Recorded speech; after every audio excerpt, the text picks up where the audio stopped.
Bem-vindas a você que está aqui conosco em mais uma edição do podcast Humanos Literário. Você sabe que aqui é o seu espaço de escrita, de literatura. Sempre trazemos aqui um convidado que está ligado ao mundo da escrita, ao mundo da leitura, ao mundo da literatura. Então seja muito bem-vindo, eu sou o Jair Donato, aqui é o podcast Humanos Literário, uma parceria com o Cast do Bom. Estamos nos estúdios de O Bom da Notícia.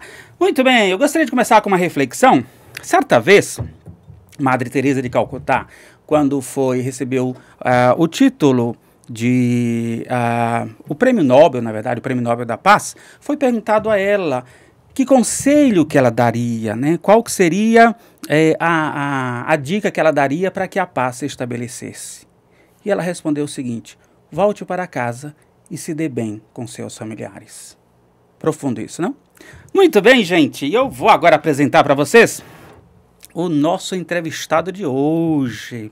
Ele é escritor, é um psicólogo renomado, é um palestino que foi um refugiado de guerra, viveu o massacre da guerra. Aliás, um palestino que foi refugiado no Líbano.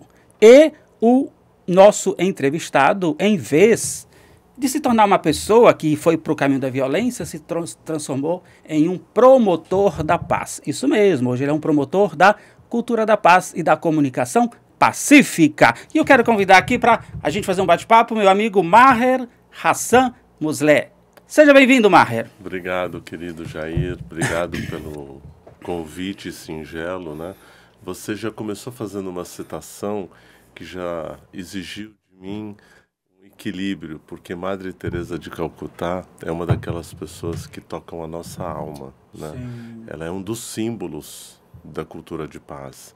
E é muito importante você dizer isso, de que a paz começa em casa, de que a paz começa com o seu filho, com o seu marido, com a sua nora, com a sua sogra, porque a gente pensa que a nossa família é só nuclear e ela vai se ampliando, né?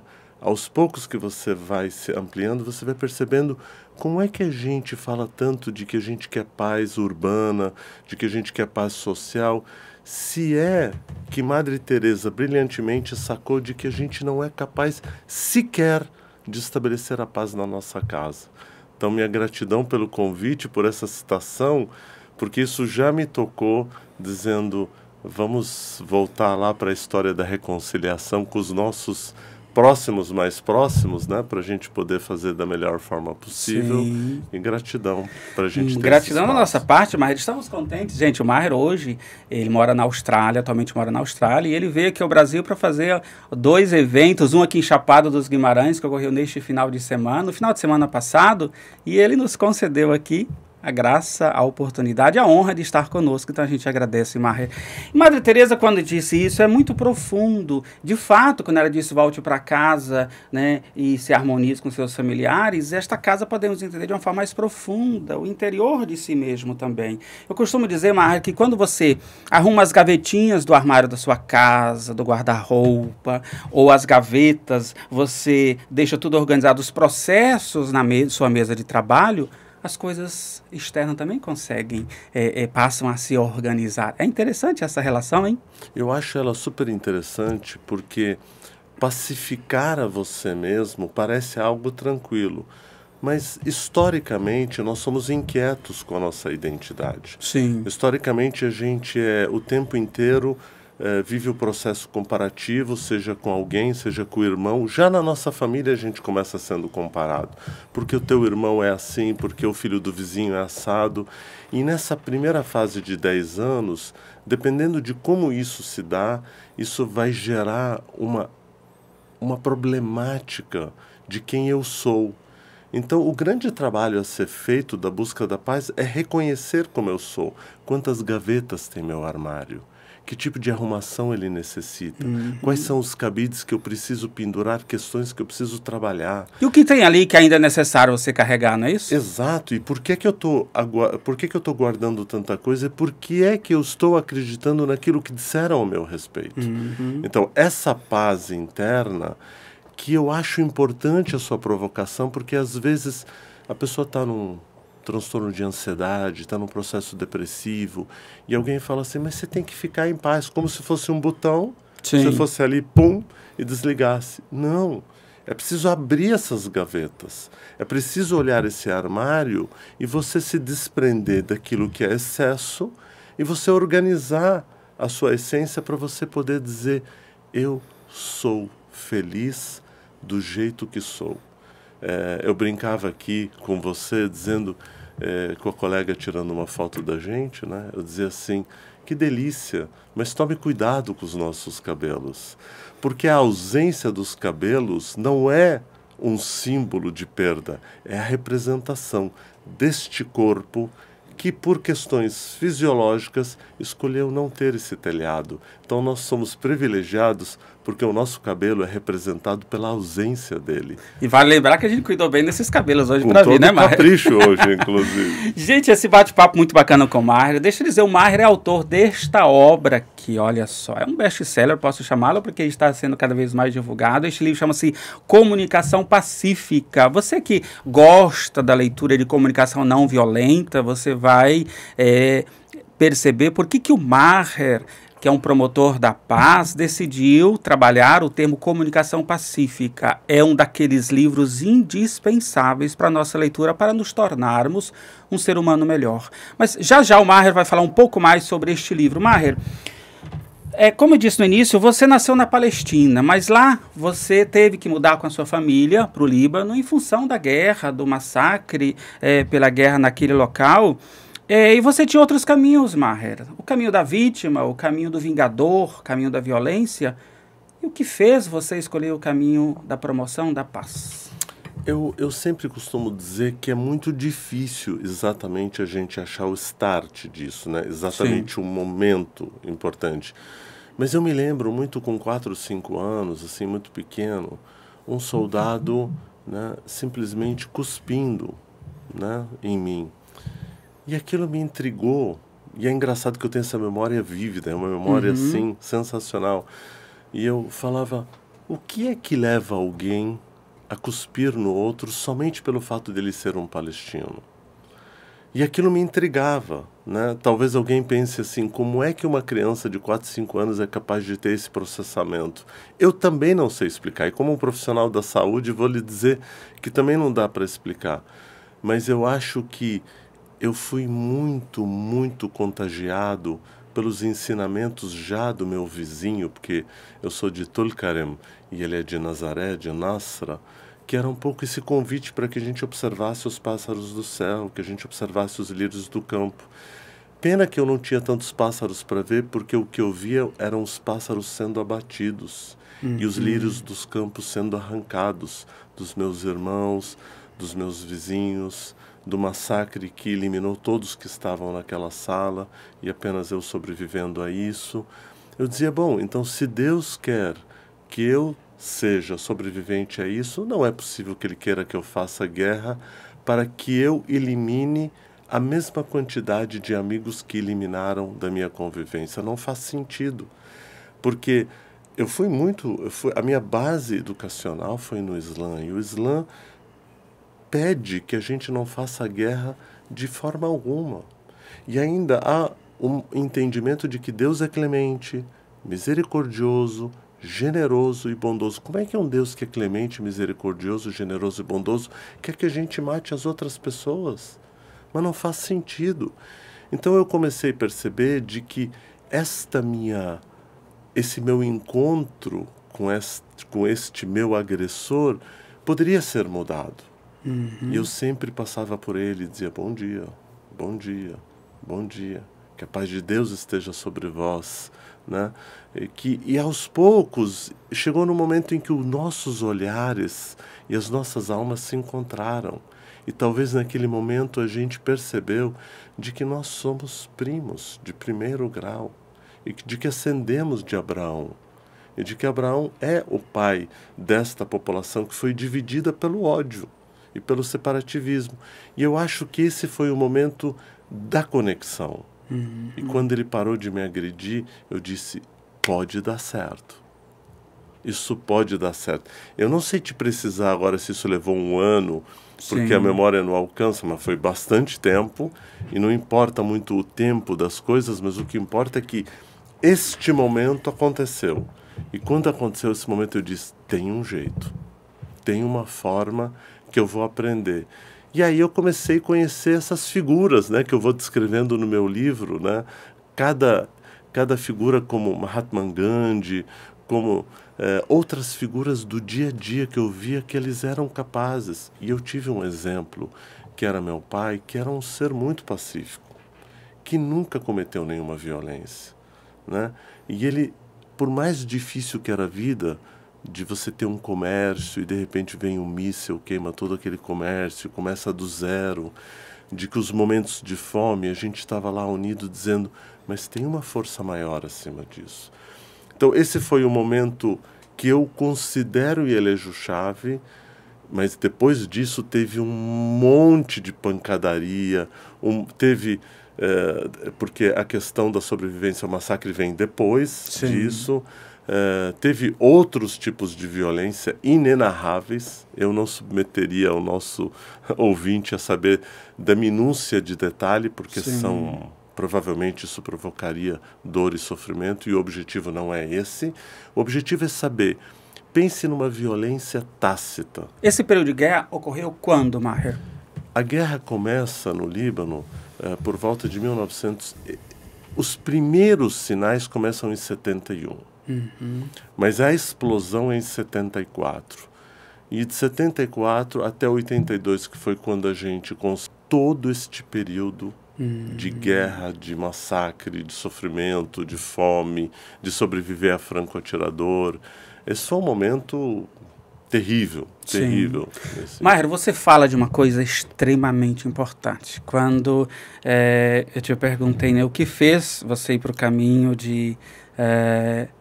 da não revolta, né? Você fala do seu pai, você fala da base. Meu pai era uma pessoa calma. Olha a importância disso. Porque você não teve só uma experiência, você teve uma vivência, né? Você vivenciou uma situação ali. Então, quando você fala do pai, então olha a importância de onde veio este aprendizado. Claro que, inerente a você, também tinha ali a sua tendência, né? Mas importante quando se fala dessa base, não é isso, Maher? Eu acho que é fundamental mesmo, né? A minha forma de agir, eu escolhi ser pai de muitas pessoas. Eu escolhi ser irmão de muitas pessoas. E eu sempre cito esta figura chamada Hassan, que é meu pai, né? Hassan é aquele que busca melhorar, né? O Hassan, o significado de Hassan é aquele que está buscando a melhora o tempo inteiro. E Musleh é o ramo étnico da minha família, que é o conciliador. Então o meu tataravô já era um conciliador. Era aquele que conciliava as famílias, que conciliava as brigas, conciliava os casais. Então eu acho que eu herdei desta base familiar transgeracional, né, transgeracional que prega a paz, que prega o amor. Porque a palavra muslim significa pacificador. Quando eu chego para você e te cumprimento, digo assalamu alaikum, eu estou dizendo para você que a paz esteja convosco. Então, é impressionante como um ramo de um entendimento que representa uma cultura religiosa, ao longo do tempo, pelo ódio, pode ser distorcido e levado para uma compreensão violenta e horrível. Porque, na verdade, lá na família, a gente tem que entender um pouco o que Jesus disse. Quem é meu pai? Quem é minha mãe? Quem são meus irmãos? Meu pai, minha mãe, meu irmão é todo aquele que me fortalece. Ou seja, o que me fortalece é que a gente vai entender um dia de que a família primária é a grande base, mas nós podemos adotar outras famílias, e é por isso que eu quero ter muitos filhos, para que eu diga para eles, é possível não romper. Sim. É possível. Maher, mais do que por definição conceitual, coloca para a gente o que é a paz. A paz é uma possibilidade de exercitar o amor em todas as zonas da estrutura humana de qualquer forma de relacionamento. E eu uso que é a possibilidade de exercitar o amor, porque não é uma condicionante. A paz é um exercício pleno do amor, inclusive aquele que atinge a sua face. Porque quando alguém atinge a sua face, seja fisicamente, seja no abandono, no desrespeito, na incompreensão, seja por qualquer problema de ruptura entre o que eu espero e o que o outro pode me oferecer, o dele lá, e nós estamos nesse bolo. O amor é a única ferramenta capaz de você olhar para o outro e compreender de que por detrás daquela face agressiva tem uma outra face de um ser humano que tem benevolência, tem medo, tem raiva, tem angústia. Se você conseguir olhar isso, você não vai se sentir ofendido nunca. E aí o amor passa a ser protagônico na sua estrutura e a paz ajuda porque ela está em todas as zonas psíquicas, emocionais e sociais e culturais. Mesmo considerando todas as individualidades, não é isso, Maher? O tempo inteiro considerando as individualidades. Então tem eu e tu. E o eu e o tu pressupõe este encontro que neste momento se dá nessa mesa formando o nós. Mas eu não quero, mesmo discordando de você, te convencer. Mas eu quero dialogar e ficar curioso como você pensa diferente do meu ponto de vista. Isto é paz. Sim. Excelente, Maher. Você é o ícone do termo comunicação pacífica. Devido ao trabalho que você desenvolve, você chegou a publicar o livro com o título Comunicação Pacífica. O que é, Maher, uma comunicação pacífica? Como ela se estabelece? E primeiro que na sua apresentação foi bem bacana porque você falou de comunicação não violenta, né? E eu sempre falo para as pessoas que é uma delícia saber que tanto o Marshall como eu caminhávamos por caminhos que a gente até então não se conhecia. E foi muito interessante quando eu fui apresentado ao Marshall perceber de que ele criou pilares. E ele, talvez isso venha a ver com a formação dele, criou pilares, e eu fui percebendo que eu tinha pilares, mas que até então eu não tinha nomeado esses pilares, né? E por que então, Maher, você não é um seguidor da comunicação não violenta? Por que você vai lá e cria comunicação pacífica? Porque a gente tem na estrutura básica dos pilares uma visão um pouco diferente. Para o Marshall, o primeiro pilar e o primeiro passo a ser dado na comunicação não violenta é a identificação de necessidades. Para Maher, o primeiro pilar é identificação de sentimentos. Por quê, Jair? Aqui tem não é só uma questão de escolha, aqui tem uma visão realmente de ponto de vista de partida. Para mim, é de fundamental importância que possamos aprender a identificar nossos sentimentos. Porque eu acho que a humanidade se deixou contaminar demais por Descartes quando ele disse penso, logo existo, e nós desconectamos com o que é basal na nossa história, que é o que? Os sentimentos. Então eu sinto medo, eu sinto alegria, eu sinto raiva. Porque se eu identifico rapidamente o que eu estou sentindo diante de uma ação do outro, facilmente me conecto com a necessidade. Então, por exemplo, vamos imaginar que você desferiu algumas palavras a meu respeito. De qualquer ordem, ok? Sim. Não, como é que eu vou identificar a necessidade se o meu sentimento foi aflorado? Quando você desferiu aquelas palavras, eu senti raiva. Eu nem sei qual é a minha necessidade ainda, porque eu estou tomado pela raiva. Então, esta foi a percepção que eu fui construindo ao longo do tempo. E aí eu falei, então a coisa mais importante é alfabetizar as pessoas no sentimento e ensiná-las a identificar sentimento. Raiva. Tá, então o Jair falou com você, você sentiu raiva. Qual é a necessidade básica não atendida? Eu tenho necessidade de ser respeitado. Eu tenho necessidade de respeito. Eu tenho necessidade de acolhimento. Eu tenho necessidade de amor. Não importa. Então, aí eu volto para o Jair e comunico ele. Jair, eu tenho necessidade de ser respeitado. E quando você fala comigo desta forma, se referindo a mim, eu me sinto desrespeitado. Então é um jogo. Esse é o segundo pilar, Marcelo. Segundo pilar, Sim. que é o identificação necessidade. Uhum. E aí o terceiro pilar é igualzinho do Marshall, que é esse pilar da gente fazer observação sem avaliação. Então, ao invés de eu julgar a ação, ao invés de eu fazer um julgamento rápido em relação a... Porque eu tive um encontro esse final de semana na imersão com a minha amiga Célia, com a minha amiga Alexandra, que foram quem organizaram todo esse encontro. Aí eu observo e vejo por que é que eu estou feliz em estar com elas. Eu observo por que eu estou triste em estar com elas.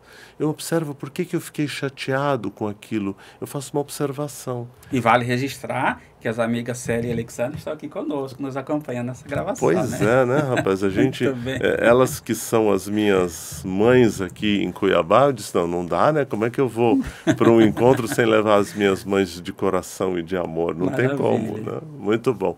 Então, esse é o terceiro pilar, Sim. que é a observação sem avaliação. E quem é o cara que deu a dica disso?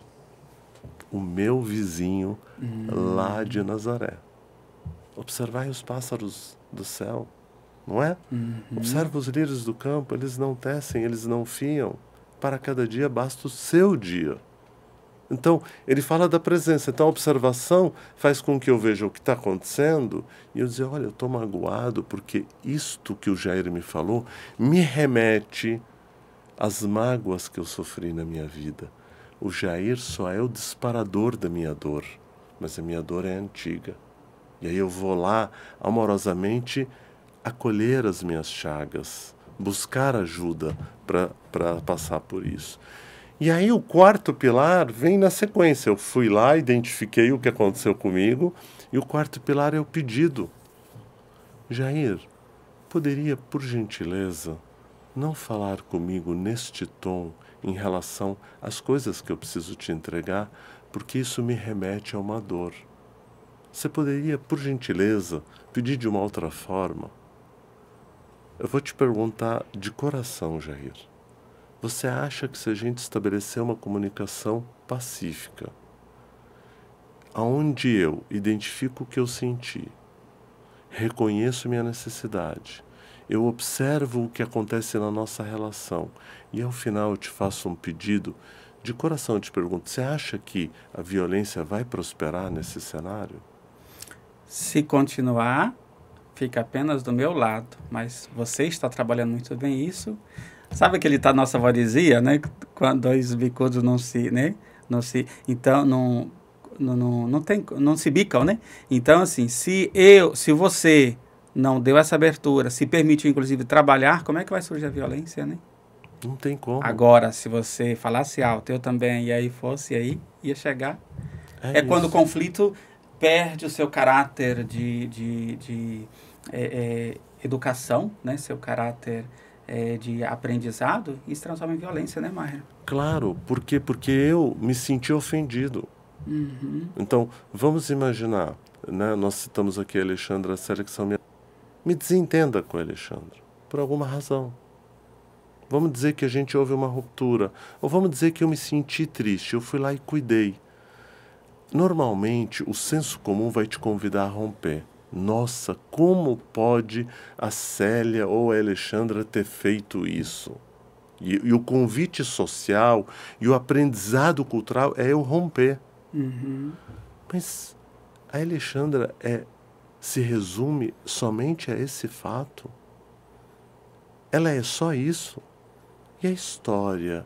E a beleza que ela tem? E a beleza que elas têm como mães, como família, como pessoas que prestam um grande serviço à sociedade? O trabalho belíssimo que elas fazem como psicólogas, cuidando de pessoas, ela só se resume a esse fato, e por esse fato eu vou romper com isso? Aí que está o erro. E a ruptura acontece porque eu me ofendo pelo fato de eu ter tido a expectativa de que ela me acolhesse, e quando eu fui frustrado na minha expectativa de acolhimento, eu rompo. Porque, na verdade, eu não fui buscar lá no meu passado aquela ruptura que deixou marca na minha alma, e toda vez que eu encontro alguém que eventualmente rompe comigo, antes de ser abandonado, eu abandono.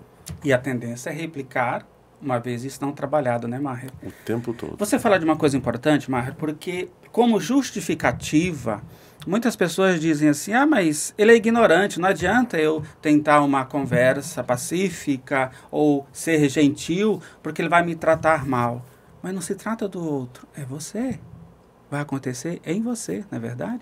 Porque pode ser que o outro, Maher, não te ouça dessa forma gentil. Olha, é possível da próxima vez você não me tratar assim, ele vai tratar. Então, é para que aconteça em você. E muita gente deixa de perdoar, perdoa intelectualmente, mas o corpo, os sintomas mostram que não houve perdão, deixa de perdoar por essa preocupação. Ele não merece, mas não é o outro. É você naquele momento, né? Que tem que se trabalhar, né? Jair, não é a comunicação pacífica não é sobre o outro. A comunicação pacífica é sobre mim. Sim. Acima de tudo, é sobre como eu me relaciono com o violento. Porque quando alguém é violento comigo, se eu retribuo, e o convite social é esse, olho por olho, dente por dente, já dizia Gandhi, o mundo ficará cego. Né? Então, se o outro me agride, eu tenho a possibilidade de não me sentir agredido e aprender a criar estruturas de defesa dentro dos pressupostos da comunicação pacífica, dentro da visão da comunicação pacífica. Então, se o outro ignora, porque o ignorante é aquele que ignora o conceito, eu posso ser um colaborador para que ele deixe de ignorar o conceito e, paulatinamente, eu vou dando a ele recursos para que um dia ele perceba.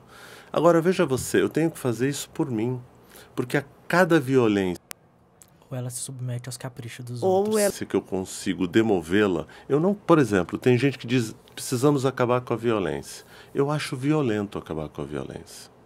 Eu não quero acabar com a violência. Eu quero convidar a violência para que ela venha com aquela potência que ela tem a favor da paz. Que ela deixe de se reconhecer como violência para ela dizer, nós vamos ter. Posso ser pacífica porque a nossa paz não é sem voz. A nossa paz tem voz e tem força para dizer, eu discordo, eu não concordo, eu estou com raiva da sua atitude, não de você, eu estou magoado com a sua atitude, mas não com você, e a ruptura acaba. Porque a comunicação pacífica não é sinônimo de passividade, não é isso, Maher? Há uma grande diferença entre ser pacífico e ser passivo. O passivo aceita tudo, o pacífico ele não é reativo, ele é ativo. Ele não reage, mas ele age o tempo inteiro. Posso não discordar de nenhuma das palavras que você diz, mas eu vou defender até a morte o teu direito de dizê-las, parafraseando o pensamento de Voltaire. É isso, quer dizer, então a gente precisa o tempo inteiro estar em conexão com o outro. Mas volto na sua pitada de sal perfeita. É sobre mim.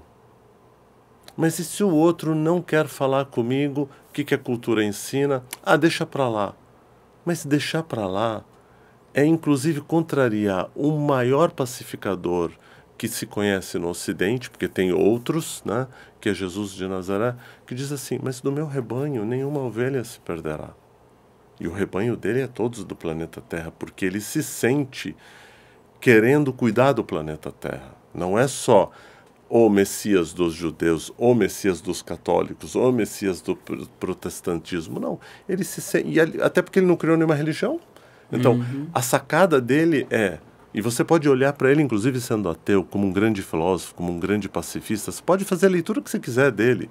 Então, você olha isso e diz assim, eu não quero que a ovelha se perca.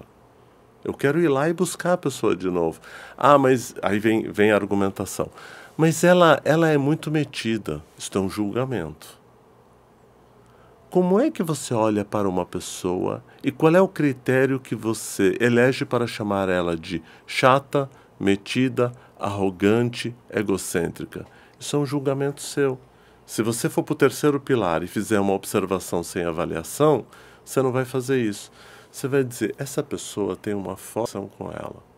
Preciso me esforçar mais para reconhecer qual é o canal que eu acesso para chegar nela. Maher, e quando se trata de uma relação que é tóxica? Pode ser familiar, no meio social, na amizade, na vida afetiva, uma relação tóxica. Afastar-se daquela situação, daquela pessoa tóxica, é uma forma de estabelecer comunicação pacífica? Como lidar com esse contexto?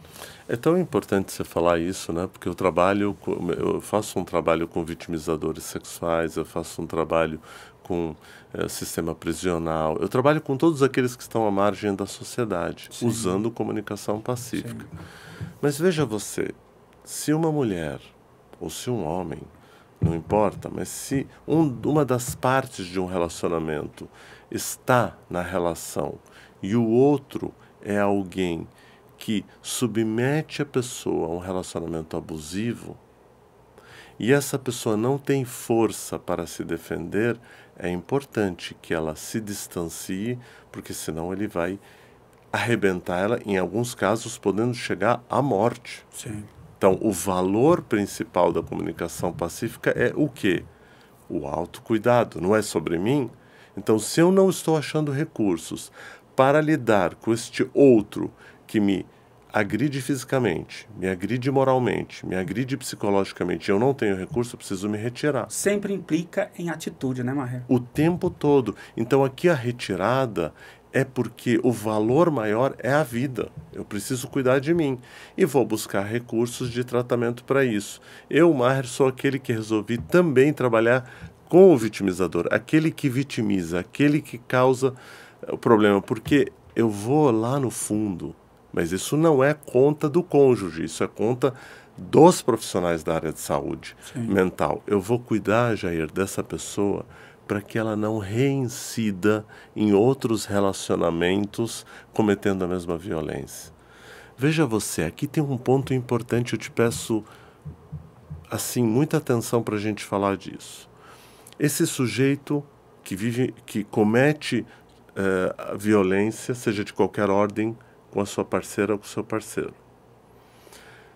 O que se a gente afasta essa pessoa, fortalece ela para ela aprender a ficar bem, mas ele vai ser preso, vamos imaginar.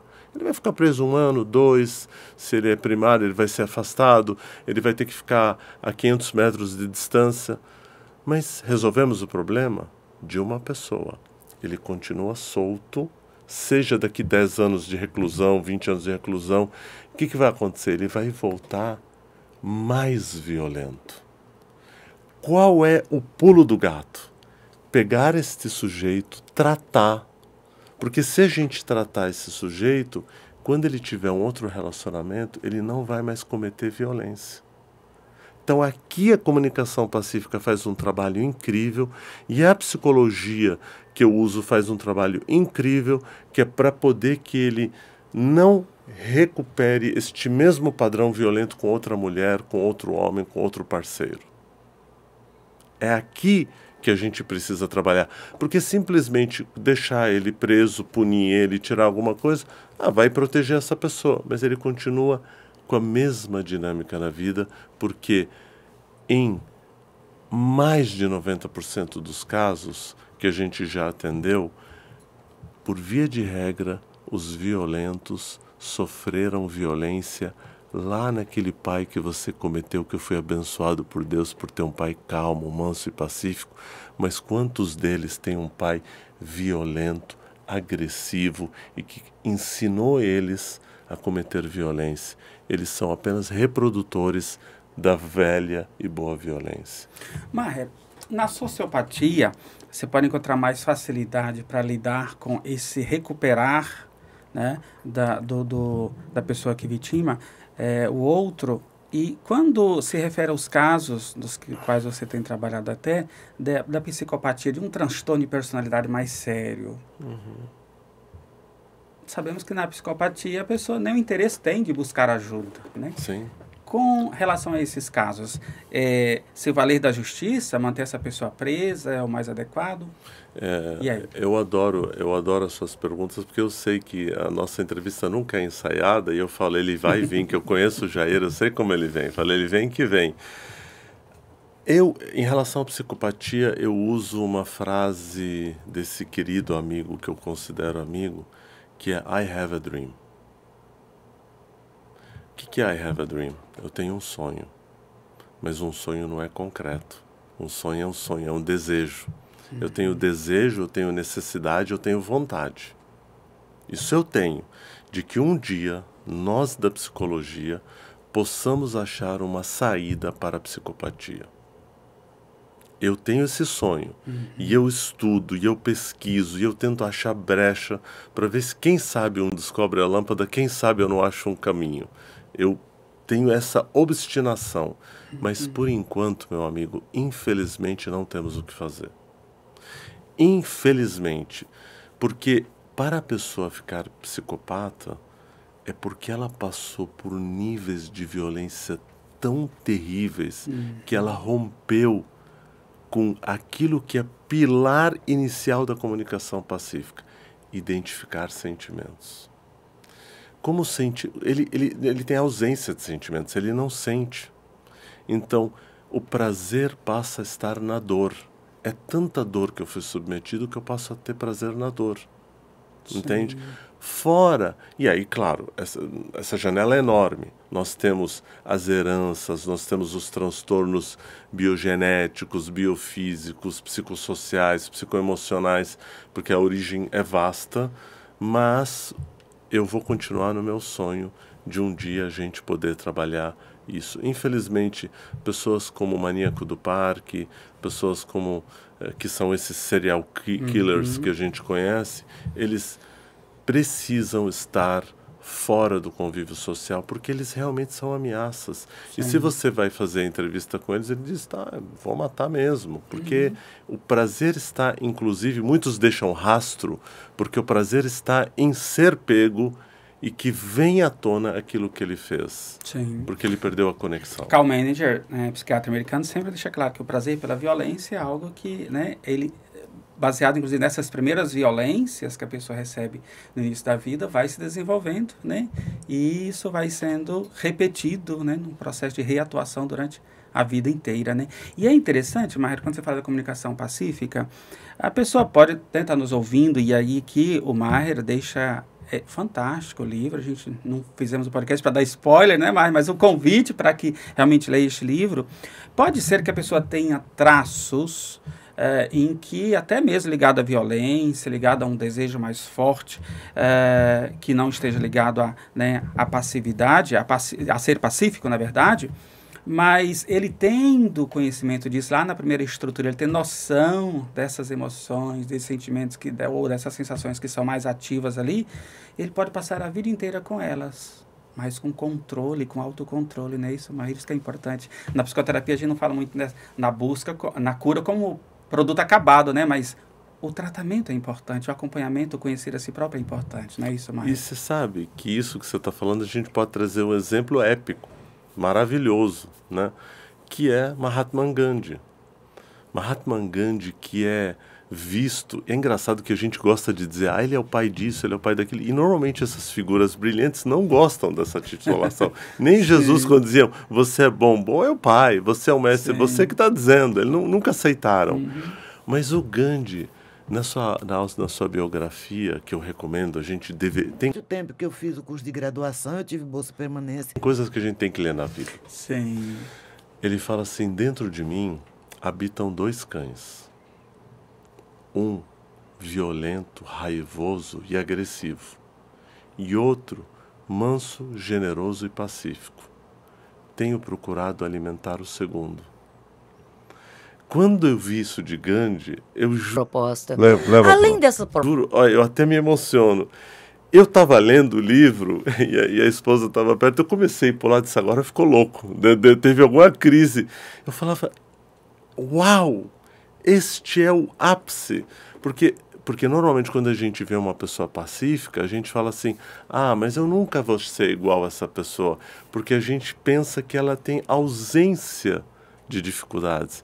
Então, Gandhi, que foi Gandhi, que venceu o império sem dar um tiro, sem agredir uma pessoa, apenas pela comunicação e pela resistência civil, reconhecia que dentro dele tinha um cão raivoso.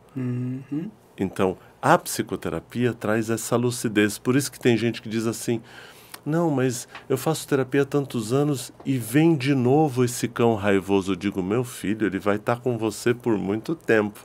A diferença, através da psicoterapia, é que você agora sabe as artimanhas dele e você é capaz de ir lá e dizer para ele, calma, vai dar tudo certo, Sim. fica tranquilo.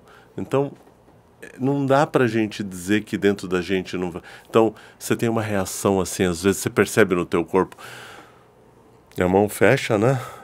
O peito sobe, aí você fala, respira um pouco, fala, ok, calma. E aí eu identifico o meu sentimento. Sim. Nossa, mas eu tô irado, né?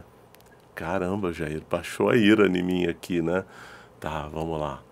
Qual é a necessidade? Nossa, eu acho que eu tenho necessidade. E aí eu reconheço a minha necessidade de ter calma e vou para a observação e me acalmo. Que pilar fantástico esse primeiro, né, Maher? Tem Mark Twain dizia o seguinte, eu não lembro, perdoe-me se não for Mark Twain, mas eu que gosto tanto dessa citação, diz assim, é ele, mesmo a caminho da forca, aproveite o passeio.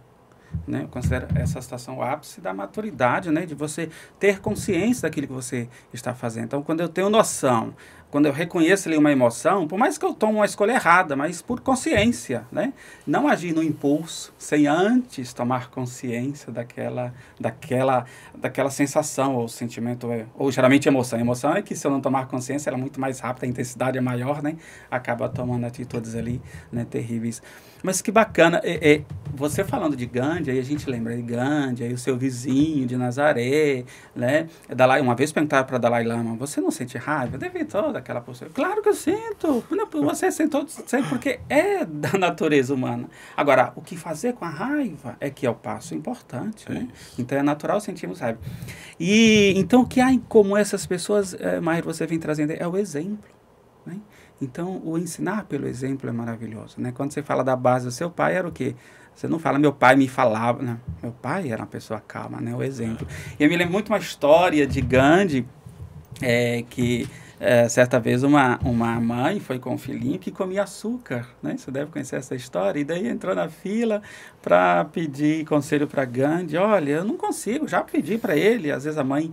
né, e se histérica, então grita, briga, e o filho acaba não ouvindo. Eu já pedi para ele não comer açúcar, porque faz mal, mas ele não me ouve. Como Gandhi era... Gandhi, né, levou a criança para que ela, pensando que ele fosse ouvir, a criança fosse ouvi-lo. Aí Gandhi olhou para aquela criança, olhou para a mãe e disse, mãe, volte daqui a 15 dias. E a mãe voltou, a fila é enorme, mas a mãe voltou, e daí 15 dias novamente ela pegou aquela fila enorme, porque certamente agora Gandhi vai dar o conselho ideal para o meu filho.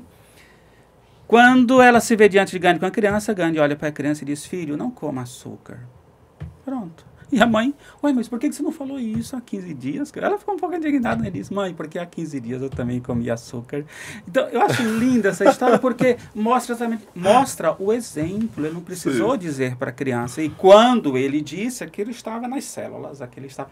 Então, é apenas uma analogia que retrata a comunicação pacífica, vem daí, né, Maher? Sim, né? sim. E por isso que... E é importante, gente, no livro do Maher não está assim. Não é um livro só de teoria que o Maher traz. Os autores que você traz, Maher, são autores que estão ligados a essa estrutura, ao exemplo. Isso é muito importante. Maher, muito gostoso falar com você de comunicação pacífica, daria para ficar o dia inteiro. Eu gostaria que você falasse um pouco mais, fizesse um convite para que as pessoas conhecessem este livro, e a importância de entender melhor sobre comunicação pacífica. Até partindo, Maher, quando você diz a sua missão de alfabetizar as pessoas, né, sobre a importância do lidar com as emoções, porque nós não aprendemos isso na alfabetização do ensino tradicional. Então, uma vez a pessoa se tornando alfabetizada, é possível lidar melhor com essas emoções, reconhecê-las e dar melhor com elas, né? Então, eu queria que você fizesse um convite, como é que a gente, né, como é que esse livro pode ajudar cada um a alfabetizar melhor as próprias emoções rumo à comunicação pacífica. Sem dúvida. Eu, em primeiro lugar, quero agradecer muito, mais uma vez, para você o convite, porque toda vez que tem um espaço para a gente falar de comunicação pacífica, eu estou lá. Quando a Célia e a Alexandra me chamaram eu lá na Austrália, dizendo, vamos fazer uma imersão na Chapada para falar de comunicação pacífica. Eu imediatamente adorei a ideia. Sabe por quê? Impagável, porque Belo não tá. Porque, inclusive, não é sobre a quantidade de pessoas, não é sobre o que é que se ganha com isso, porque até financeiramente isso não tem o menor significado. Sim. Mas se a gente puder usar financeiramente essas verbas para trazer a erradicação da violência, por exemplo, a gente diminuindo a fome das pessoas. Porque quando a necessidade básica também não é atendida, a gente é violento. Então, a comunicação pacífica tem um viés social, tem um viés de ensinar e tem um viés da gente entender essa beleza do que você trouxe de Gandhi. Por exemplo, eu vivi no meio de armas a vida inteira, estava numa guerra. Certa vez uma pessoa me perguntou assim, mas você não acha que você deveria... Relacionar com alguém? Sementes Podcast invadindo você, não é verdade? Semeando em você conhecimento. Meu nome é Michele Dil. Boa noite, obrigado pela sua companhia. E aqui ao meu lado, Cristina Soares, chiquérrima. Boa noite. Boa noite. Né? Hoje tá babado, não tá? Aliás, Babadíssimo. toda quinta-feira é hoje babado tem coisa, aqui. hein? Hoje coisa. tem assunto aqui, hein? Tem assunto. Porque a pessoa é a riqueza em forma de pessoa. Eu gosto muito do Cristóvão! Tudo bem? Muito obrigado, Cristóvão do Misk. Eu não sei seu sobrenome, pra mim é sempre Cristóvão do Misk. Você acredita numa coisa dessa? Que jornalista é essa? Fala pra mim. Cristóvão Luiz. Cristóvão Axé Luiz. para todos e todas e todos, né, que estão aí do outro lado. Que delícia. Nos vendo. E é isso, é Cristóvão Luiz do MISC. Isso se dá porque o MISC é a segunda casa, né? Cada um faz do seu lugar de trabalho aquilo que entende. Né? Eu entendo que é a minha segunda casa. Se eu estiver lá em feriado, se eu estiver lá em... Cara, não tem um dia que tá fechado aquele lugar. Então... Você sempre tá lá irradiando energia positiva, cativando a gente. E o mais louco, sabe o que é pra mim, como jornalista, é ver como convive numa boa.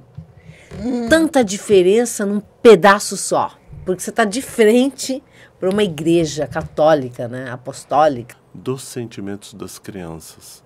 E que nós juntos possamos, uns aos outros, identificar os nossos sentimentos, reconhecer as nossas emoções e o livro ser um manual, para de vez em quando eu ir lá ler de novo e dizer o que será que o autor quis dizer aqui.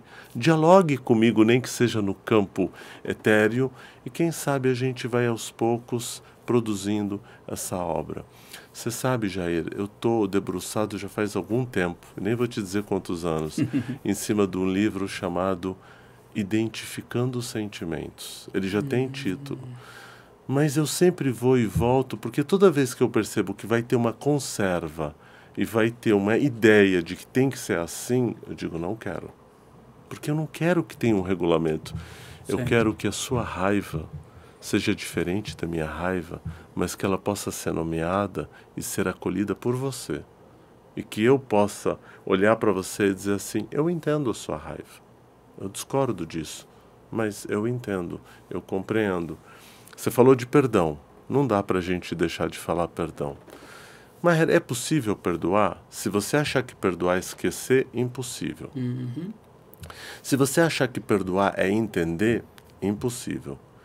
Mas se você compreender de que o perdoar vem com a compreensão do que levou o outro a fazer aquilo e por que compreender o que te levou a agir daquela forma, o perdão acontece. Então eu convido vocês a lerem o livro de Comunicação Pacífica. No próximo dia 6 de agosto estaremos lá em São Paulo para mais uma imersão em Comunicação Pacífica e que você possa ir não para ser alguém formado em comunicação pacífica, que você faça o curso para ser um agente da paz e que você saia reproduzindo outros modelos de comunicação. E eu costumo dizer o seguinte, quem sabe um dia a gente se torna todos pacíficos e aí o mundo não vai precisar mais de arma. I have a dream. E sabe qual o segundo dream? Que um dia nós não tenhamos mais no mundo forças armadas. Porque o dia que a gente não precisar mais ter forças armadas é porque a gente só vai ter forças amadas. Então a gente não vai conter Espalhar conhecimento. mais os violentos, porque eles não são mais violentos, eles são pacíficos. Essa hora, quem ouvir isso vai dizer, é um sonhador. Ué, os grandes caras aí sonharam num mundo melhor e vivemos esperando o dia em que seremos melhores no amor. Está eternizado, Maher, aqui para gerações futuras, né? Esses sonhos. Maravilha. E nós estamos aí rumo ao mundo de transição, né, Maher? Com Né? certeza. Então, Maher, tem aqui algumas perguntas. Olha só, o Nélito mandou aqui. Às vezes é difícil manter a calma durante conversas difíceis ou confrontações emocionais. Que sugestões você tem para lidar com nossas próprias emoções e permanecer comunicativos e respeitosos nessas situações? Você viu que ele falou que é difícil. Por que é difícil? Porque eu estou na reação. Eu já fui capturado pela ofensa. O outro diz, você é um burro. Eu já me ofendi com o burro. Deveria ficar lisonjeado, porque se alguém te chama de burro, ele reconhece em você uma qualidade fora do comum. Um animal forte, que não cai no mata-burro, que é inteligente. Mas você se ofendeu. Então a dica é, identifica o que você está sentindo. O que eu estou sentindo? Nossa, mas que difícil que foi essa conversa. Quando eu estou... O que está acontecendo aqui? Estou triste. Calma. Observa um pouco, espera um pouco, pede um tempo para a conversa. Às vezes a gente tem que fazer o sinal, dizer, não dá para conversar agora. Mas, Márcio, você vai sair da conversa? Não, sabe por quê? Eu vou pular no teu pescoço daqui a pouco, eu estou descontrolado. O outro vai rir quando você fala isso. Sim. É sério que você vai pular no pescoço? Estou descontrolado, menino, preciso dar uma volta. E vai, dá uma volta, respira um pouco e volta para a conversa. Gerir isso é muito bacana, né? Ele também pergunta, Maher, a comunicação pacífica envolve tanto ouvir quanto falar. Como podemos aprimorar nossa capacidade de ouvir ativamente os outros e mostrar empatia? E como, por exemplo, empatia no mundo, hein, Maher? Em nossas interações para melhorar a qualidade de nossas relações pessoais e profissionais. Sensacional. A maior dica é fisiológica. A gente tem duas entradas... Sim. E só tem uma saída. Não é à toa que a gente tem duas entradas e uma saída. Porque as duas entradas é para ter uma captação melhor. Sabe qual é o problema da comunicação pacífica? As pessoas não ouvem. Porque você está falando, ao invés de eu ficar sereno para te ouvir, escutar até o fim a sua fala, eu já estou armando a resposta. Sim. Já perdi você. Na hora que... a segunda pergunta dele é tão boa porque ela liga a primeira. Eu me ofendi porque eu não estava... Quando eu me senti ofendido, eu perdi. Eu perdi a comunicação. Porque eu já fui tomado. Então, a dica é escuta ativa e paciência para poder organizar a maneira... Porque existe, sim, um jeito de você falar para o outro sem dizer para ele você. Fala de você, não fala do outro. Mas para isso você precisa escutar o que ele está falando de você. Se você falar com ele e mesmo falar, mas ele falou de mim, eu não tenho direito de falar dele. Direito você tem, mas não vai resolver. Na comunicação pacífica eu escuto e falo de como eu me sinto diante daquela fala. É esse o ponto. Muito bom. Maher, você é este grande profissional, um excelente escritor, que também tem contribuído com outras obras nossas, desde o Pessoas e Psicologias, lá em 2018, quando você traz, né, um capítulo brilhante, Pessoas e Qualidade de Vida, onde você também fala sobre qualidade de vida, e gostaríamos de falar sobre este exemplar fantástico, que é o Livro Amarelo, que tem aqui a sua contribuição. Maher, nós estamos chegando. A Organização Mundial da Saúde orienta que o mês de setembro seja trabalhado no mundo inteiro campanhas de prevenção e sensibilização aos riscos do suicídio, né? E aí, como você sabe, o Leandro, desde 2020, o início da pandemia, ele teve esse projeto, essa ideia, você entrou nessa também, grande parceiro, você, a Wendy, um grande abraço para a Wendy, muito querida, também nossa escritora, e vocês dois escreveram, né, cada um capítulo para este livro, O Livro Amarelo. Gostaria que você falasse um pouquinho, Maher, sobre a importância de falar acerca do assunto. A gente ainda encontra muita resistência. Eu tive resistência de escola fazer palestra, a escola não aceitou, aí alguém tem o comitê suicídio lá e chamou a gente urgente para ir fazer palestra, porque acho que falar sobre, e é um grande tabu, acho que falar sobre o suicídio atrai mais suicídio, e não é verdade. O OMS recomenda que falar previne. Quanto mais a gente falar, nunca a gente vai ter a necessidade de falar sobre a tragédia, não se trata disso. Estamos diante de números crescentes cada vez mais. Os últimos números mostram que só no Brasil cresceu 11,22% o número de suicídio em relação a 2021, isso dados de 2022. Temos estados em que a média de suicídio está maior do que a média nacional, praticamente o dobro do que a média nacional, em torno de que mundialmente a cada 40 segundos uma pessoa comete suicídio. Enquanto eu comecei a falar com você sobre o tema, alguém já tirou a própria vida. No Brasil, a cada 45 minutos uma pessoa tira a própria vida. Aqui a gente vê na imprensa, semanalmente, sempre alguém tirando a própria vida. Queria que você falasse um pouco sobre a importância disso. A gente precisa falar mais sobre o porquê que falar, o porquê que as ações, as campanhas, e não só em setembro, o Projeto Amarelo, o Livro Amarelo visa de janeiro a janeiro. A gente fala, a gente é convidado, a gente vai nos locais, a gente distribui os exemplares. Fala um pouco sobre a importância à luz da psicologia, você como profissional da comunicação pacífica, Marra. Sabemos que tratamos de algo de causas multifatoriais, né? Mas a importância da família, voltando lá no início, o apoio que a família pode dar a alguém que tem ideação ou pensamento suicida. Neto, é o 44 do Mauro Mendes. Quem está nos assistindo, que já foi de alguma forma assolado por um pensamento, ou por que falar sobre isso, Marra? Eu acho que tem uma relevância muito importante, porque eu lembro no dia que vocês entraram em contato comigo, falando do projeto, mas foi tão...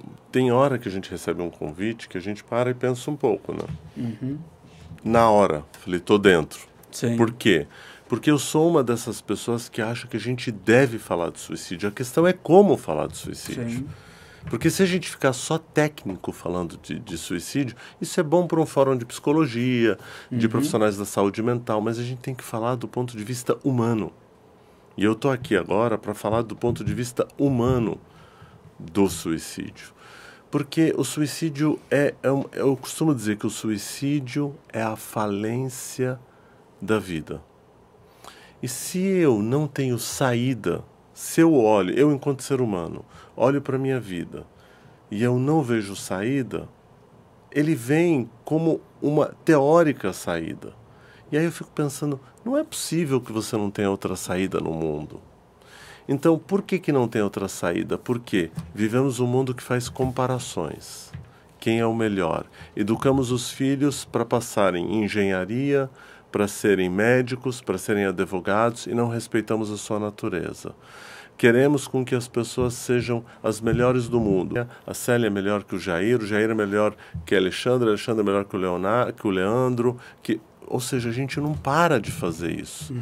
A prevenção do suicídio perpassa necessariamente por um caminho importante de valorizar o ser humano.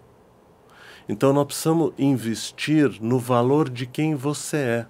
Por exemplo, olha a loucura como as pessoas têm distorção do corpo. Toda vez que eu vou falar desse tema, eu costumo dizer, repara que você tem os olhos, o nariz, a boca, a orelha, o cabelo, o corpo mais bonito que Deus criou para você. Extraordinário que ela... Então, se Deus te deu um presente, esse corpo, e que na sociedade ele não é eleito como o corpo perfeito, e você aprender a se amar, a partir do momento em que você percebe que isso é um presente, seja de Deus, seja de Alá, seja do plano cósmico, não importa, e você aprender a se gostar. Então, a escuta ativa para aqueles que têm ideação suicida é você estar junto no... Posso ser uma luz que ilumina seus olhos para te ajudar a encontrar uma saída. Então, eu acho que a gente deve falar o tempo inteiro da onde vem a ideação. Por que eu perco a vontade de viver? A gente precisa falar sobre depressão e que as depressões às vezes podem levar ao desejo de cometer suicídio. A gente tem que falar de expectativa, de fracasso, de mundo organizacional extremamente violento que exige que você tenha um empenho que está fora da sua natureza. Imagina um ser humano que é koala, é contratado numa empresa para ser macaco. ele vai morrer, ele vai querer morrer, porque ele olha para os macacos e ele fala, mas eu não tenho essa competência. Sim. Mas ele não tem mesmo a competência dos macacos, porque ele é um koala. Ele tem a sua importância no ecossistema, naquela empresa, mas ele tem uma necessidade diferente dos outros. Então, o suicídio... Caráter, os princípios... é a falência de uma saída, e a gente pode ajudar as pessoas como saída. Esse livro é maravilhoso, porque tem vários autores falando de coisas que vão ajudar você a pensar numa saída. Que delícia ter pessoas dispostas a estar no CVV para poder ouvir, para poder conversar, para poder dialogar. Eu sempre costumo dizer o seguinte, você que percebeu que você tem um desejo de pôr fim ao tudo, procure ajuda. Vai conversar, vai buscar grupo de apoio. Ah, mas eu não tenho dinheiro para fazer terapia. Vai buscar grupo de apoio, vai buscar o CVV, vai buscar alguma coisa para você encontrar uma possibilidade de mudar esse rumo. Porque quando você, meu amigo, você, minha amiga, comete suicídio, você não morre sozinho. Morre um monte de gente junto que queria ter tido a oportunidade de esticar a mão para você. E a sua ausência, que você acha que não fará diferença para ninguém, faz muita diferença. Porque quem fica, poxa, por que eu não pude ajudar?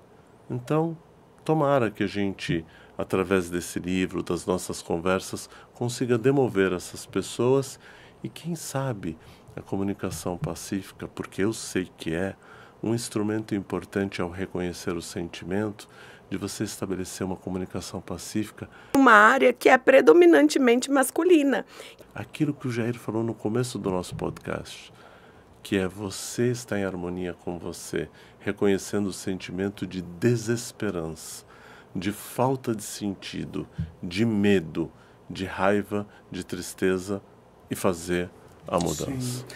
Como você apresentou os pilares da comunicação pacífica, fica muito bem claro que ele leva a pessoa ao mundo de possibilidades, é uma abertura para as possibilidades. Sim. E quem se abre para as possibilidades não vê a janela fechar, como é o caso do suicídio, né, que é quando não se vê mais possibilidades. Maher, muito obrigado pela sua nobre contribuição aqui. Gente, este livro está disponível no portal humanoseditora.com.br, Humanos com a letra U, assim como o livro Comunicação Pacífica, do Maher. Então, basta digitar este livro, a distribuição é gratuita. O Maher, quantos demais colegas que nós temos aqui, cederam os direitos autorais desta obra para que a gente distribuísse gratuitamente, certo? Então, a gente corre atrás, Maher, de patrocínios, para que as pessoas banquem, mas para a gente distribuir gratuitamente. E a gente tem feito um trabalho assim, na medida que as pessoas chamam, a gente também se coloca à disposição ali. Então, não só em setembro, como todos os meses do ano. E aí, Maher, nós temos... Aliás, Maher, você tinha recebido já o seu exemplar? Já tinha. Né? A Wendy já tem também? Também. Vou te dar mais 2 pode aqui. Me dar que eu vou distribuir, bom? Com o maior prazer. Trouxe também para nossas convidadas. Ei, aqui, que delícia. Tá, pode aqui, para a Célia, para a Alexandra. Boa. Gente, e olha, pode baixar, a gente orienta, distribui nos grupos de WhatsApp. Maher, nós temos o quadro Carta Escolha uma Mensagem para que a gente possa finalizar com este pensamento. Pronto. Aí, Maher, se você fosse acometido de uma doença incurável, capaz de privá-lo de fazer determinadas coisas, o que você faria? A morte seria uma solução viável? Se eu fosse acometido por uma doença incurável, eu ficaria em eu valorizaria todas as partes que não estão acometidas por ela. Então, se eu tiver uma paralisia nos membros, eu vou pedir a Deus que permita que a minha voz continue. Porque se minha voz continuar, eu vou poder falar. Mas se eu for acometido por uma doença que paralisar minha voz, que Ele mantenha pelo menos os 2 dedos ativos para eu poder escrever algo que traga esperança para o mundo. Mas se a doença acometer o fim da minha voz e a não movimentação do meu corpo, que Ele me mantenha a olhar, porque através do olhar eu vou me conectar com as almas humanas, transmitindo o amor e a paz que eu desejo, porque eu tenho uma missão que é amar todos que eu cruzar pelo caminho. Então, a vida sempre, nem que seja um suspiro, mas que Deus me dê a oportunidade de continuar fazendo o que eu quero fazer. Isso é viver aberto para o mundo. das possibilidades. É isso. Maher, muito obrigado, muito feliz por recebê-lo aqui. Obrigado. Que você continue neste trabalho de promoção da comunicação pacífica como promotor da paz. Precisamos normalizar tudo isso. É isso aí. Está na nossa essência, de algum modo, por circunstâncias diversas, até esquecemos disso, né? Isso vem transgeracionalmente, mas falar disso nos toca porque está inserido em nós a paz. Muito obrigado. Muito obrigado, Maher. Obrigado a você. Felicidades na sua jornada e que espero em outros momentos a gente ter outro bate-papo tão agradável quanto este. Muito obrigado. Gente, muito obrigado. E aqui fica mais uma edição do podcast Humanos Literário. Por gentileza, comunique, envie este link para o maior número de pessoas. Você pode ajudá-las, né, concedendo a elas a oportunidade de assistir esta belíssima entrevista sobre a paz, sobre comunicação pacífica que tivemos com Maher nesta edição. Eu quero encerrar essa edição com um pensamento de um pensador brasileiro, Paiva Neto, quando diz: quando o homem cresce pouco, moral e espiritualmente, até mesmo a paz é uma ameaça. Pense nisso, se conheça melhor.